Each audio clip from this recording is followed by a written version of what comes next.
우크라이나의 시민들이 예상외로 강력한 저항을 하면서 수많은 서방국들로부터 무기 지원이 줄을 잇고 있습니다.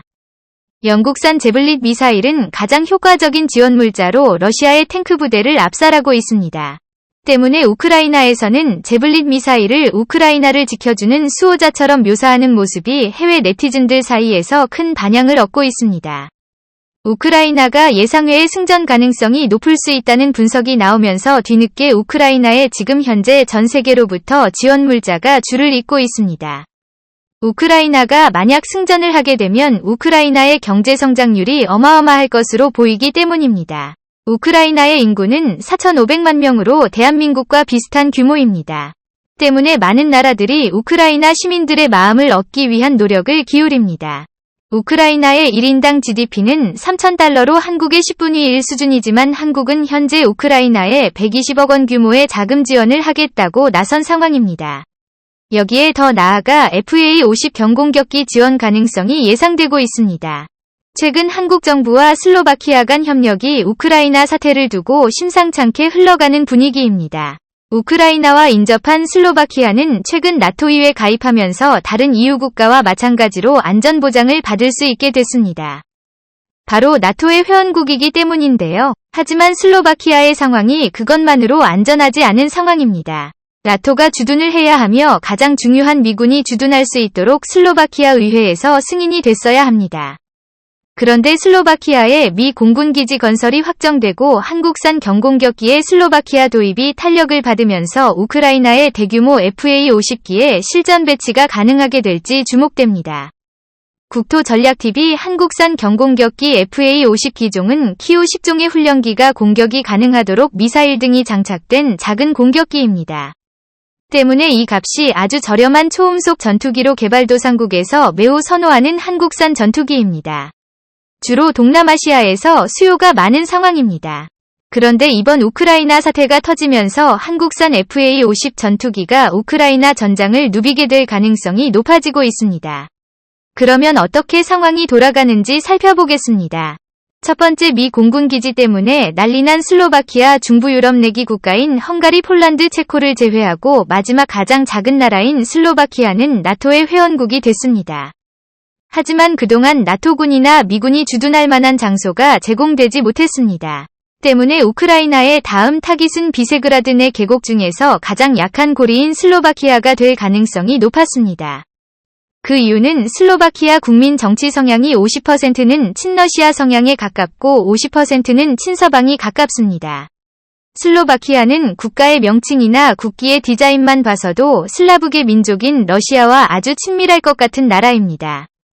슬로바키아는 오랜 러시아의 내정 간섭과 소련의 점령으로 80년대부터 격렬한 저항 끝에 독립을 이뤄냈지만 여전히 친러 성향의 정치인들이 절반가량을 차지하고 있습니다. 이들은 민족주의 성격을 띠지만 배후엔 러시아가 있다는 분석이 나옵니다. 슬로바키아의 수도 브라티슬라바는 슬로바키아의 가장 서쪽에 위치하고 있습니다. 우리나라로 따지면 압록강이나 두만강의 수도가 있는 것입니다. 때문에 브리티슬라바를 제외한 다른 지역은 시골이나 평지 숲으로 돼 있어서 러시아가 밀고 들어오기 딱 좋은 상황입니다. 하지만 최근 슬로바키아는 비시그라드 4개국과 위에 포함되며 폴란드, 헝가리, 체코와 경제 협력 모델을 만들어내면서 빠른 속도로 경제가 성장하고 있을 뿐 아니라 군사적 연내 또한 진행되고 있습니다. 비시그라드 4개국의 가장 큰 파트너십 국가는 다름 아닌 한국입니다. 헝가리에서는 독일을 제치고 1위 투자국가에 한국이 오른 상황입니다. 한국은 최근 슬로바키아에 한국산 경공격기 그의 60기 도입에 관한 양해각서를 체결한 상황입니다. 슬로바키아는 일제강점기 시절 당시 한국 광복군의 최신형 소총을 비밀리에 판매를 하면서 일제와 싸우는데 엄청난 도움을 주기도 했을 정도로 슬로바키아와 한국 사이의 방산협력은 거의 100여 년이 다 돼갑니다. 그런데 슬로바키아의 문제는 바로 미 공군기지였습니다. 공군 인프라가 제대로 실현되려면 미 공군기지가 유치가 돼야 하지만 현재 슬로바키아의 약혼 정계에서 러시아의 국기를 흔들며 미군 기지의 건설을 반대하고 나섰기 때문입니다. 슬로바키아의 땅을 미국에게 넘겨줬다며 민족을 배반한 정책을 했다고 비판한 것입니다. 그런데 다행히 슬로바키아 전체 의원 150명 중 과반수인 70 표를 초과하는 국회의원이 찬성을 해야 이 공군기지가 들어서는데 다행히 이루냐고 표를 받으면서 가까스로 슬로바키아의 미 공군기지가 들어설 수 있게 된 것입니다.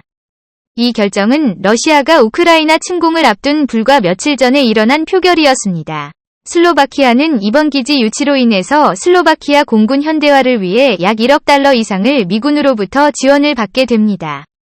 자연스럽게 지난해 연말에 긴급히 체결된 한국산 경공격기 F의 요시키 구매로 이어질 수 있을 것이라는 분석이 나오고 있습니다. 슬로바키아가 구매할 수 있는 가장 최적한 모델이자 AS 서비스가 가장 확실한 제품이 바로 한국산이기 때문입니다. 미군은 슬로바키아의 슬리아 공군기지, 말라카 공군기지 이렇게 두 개의 공군기지를 사용하게 됩니다. 이곳은 우크라이나와 바로 인접한 지역으로서 러시아에게는 매우 큰 위협이 되는 땅입니다. 두 번째, 우크라이나 제공권 장악 실패한 러시아는 미사일을 통해 우크라이나의 핵심 공군기지들과 공항들을 타격하고 있습니다. 이번 러시아의 침공으로 세계에 딱 한 대뿐인 세계 최대 수송기인 안토노프 225기가 폭파된 것으로 확인됐습니다. 안토노프 기종은 우주 왕복선을 수송하기 위해 만든 우크라이나 항공기술의 최진약체이며 우크라이나의 자존심이었습니다.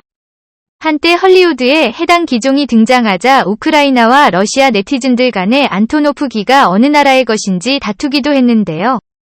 러시아군은 우크라이나의 공군기지를 타격했으나 전 가스 지역에 강습하려던 러시아군 헬기 2대, 러시아 항공기 5대 등을 격추했다고 우크라이나 군 페이스북을 통해 밝혔습니다. 우크라이나 영공을 우크라이나 공군기가 날아다니면서 사실상 러시아가 우크라이나 제공권을 장악에 실패해버린 상황인 것입니다. 만약 이런 상황에서 우크라이나의 공군기 지원이 이뤄지게 된다면 여기에 가장 도움을 받을 수 있는 나라는 다름 아닌 슬로바키아입니다. 슬로바키아에서 공군기가 출격을 하면 우크라이나에 바로 도달하기 때문이고 미 공군이 슬로바키아에 유치됐기 때문입니다. 슬로바키아는 러시아의 우크라이나 침공을 강력하게 규탄하는 데 동참한 상황이고 우크라이나 침공 사태로 인해 슬로바키아는 친러시아 분위기는 크게 감소한 상황입니다. 최소한 러시아 깃발을 흔들며 미 공군기지 유치 반대를 하다가는 슬로바키아 시민들에게 돌팔매를 맞을 상황이기 때문입니다. 슬로바키아에 미 공군이 들어오게 되면 슬로바키아 공군 역시 그에 맞추어 발전을 모색해야 합니다. 하지만 슬로바키아의 1인당 GDP는 19,000달러로 값이 비싼 프랑스산 나팔이나 유로파이터 등을 구매하기 어려운 상황입니다. 더욱이 비싼 미국산 공군기 도입은 꿈만 같은 상황인데요. 세 번째, 슬로바키아 FA-52 간접 지원 가능성. 폴란드가 최근 독일에 있던 미군 기지를 유치하는 데 성공해내면서 폴란드는 완전한 안전지대가 되었습니다. 슬로바키아도 우크라이나 사태 바로 직전 슬로바키아 의회에서 미 공군기지를 유치에 성공해내면서 국가의 안위를 보장받게 됐습니다. 슬로바키아는 현재 미국으로부터 약 1억 달러의 공군 지원금을 받게 됐습니다.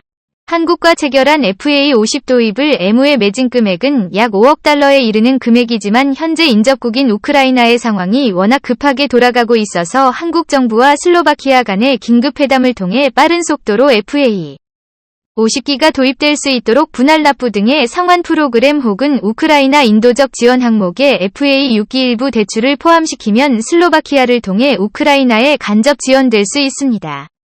그렇게 되면 향후 정전 이후 비세하던 4개 국가뿐 아니라 우크라이나에서도 FA-50 기종 구매로 바로 이어질 수 있기 때문에 한국 정부 차원에서 간접 지원 방식이 이뤄질 수 있도록 슬로바키아 당국과 협의를 해볼 필요가 있다는 의견이 나옵니다. 네 번째, 종이호랑이. 러시아 전문가들은 푸틴이 잘못된 보고를 받고 있어 푸틴이 러시아군 능력치를 과대평가했다는 분석이 나옵니다. 쇼이구 장관을 비롯한 대부분의 러시아 군부 실세들은 푸틴에게 러시아군 현황 보고를 할 때 약간 부풀리거나 과대포장을 하여 보고를 하는 경향이 있는 상황입니다. 때문에 푸틴은 러시아군의 능력치를 과대평가하여 우크라이나를 침공하였으나 많은 병사들은 전의를 상실해버린 상황입니다. 때문에 현재 러시아는 핵무기 사용을 검토하고 있으나 쉽지 않은 상황입니다. 다섯 번째, 핵무기를 사용할 수 없는 러시아 일각에서는 우크라이나의 핵무기를 사용하기 어렵다는 분석을 내놓고 있습니다. 심지어는 자폭행위라는 평가를 내놓습니다. 바로 편서풍 때문입니다. 사시사철 불어오는 편서풍이 세계 3대 곡창지대인 초를 노셈, 우크라이나와 러시아 남부에 깔려있는 비옥한 농경지대를 완전 망쳐버리기 때문입니다.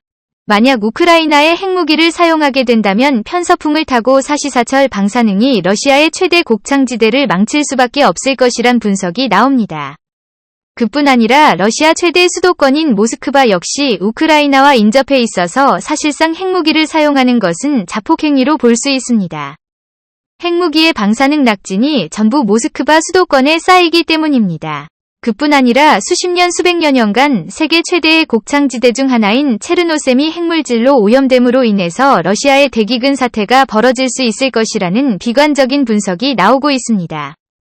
이 때문에 조속히 러시아가 핵무기 카드를 내놓지 못하도록 우크라이나 인근 비세그라드 국가들에 대한 지원과 세계적인 연대가 필요하다는 의견이 나옵니다. 러시아에서는 한국에 대한 호감도가 매우 높은 상황이었으나 최근 한국이 러시아 제재에 본격 동참하면서 러시아와 한국 간의 관계에 금이 가기 시작했습니다. 심지어 중립국인 스위스마저도 러시아를 외면하고 있는 상황입니다. 이 때문에 러시아가 다시금 정상국가가 되려면 푸틴이 책임지고 사퇴를 하고 전후 배상에 대한 책임을 져야 한다는 지적이 나옵니다. 시청해주셔서 감사합니다. 아이고 제가 대통령이라면요. 지금 당장 한국산 전투기를 우크라이나에 선물할 것 같아요. 거의 없으니 우크라이나 국민 여러분 힘내세요. 유익하게 보셨다면 좋아요 버튼을 꼭 눌러주시고요. 또 댓글을 통해 좋은 의견을 남겨주시면 너만즉 거대한 행운이 있을 겁니다. 그러면 안녕히 계세요.